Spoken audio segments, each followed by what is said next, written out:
we have over 10,000 books banned in American schools.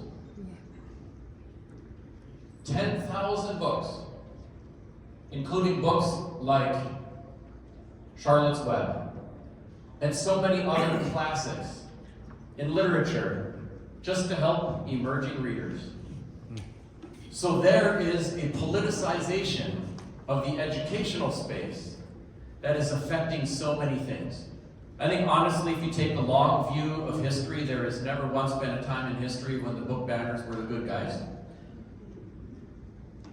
We should not be afraid of any book, even if it's one we disagree with profoundly. In the 1980s, they were telling people, please do read the Communist Manifesto so you can understand your enemy. And I think there's a sense of fragility about ideas.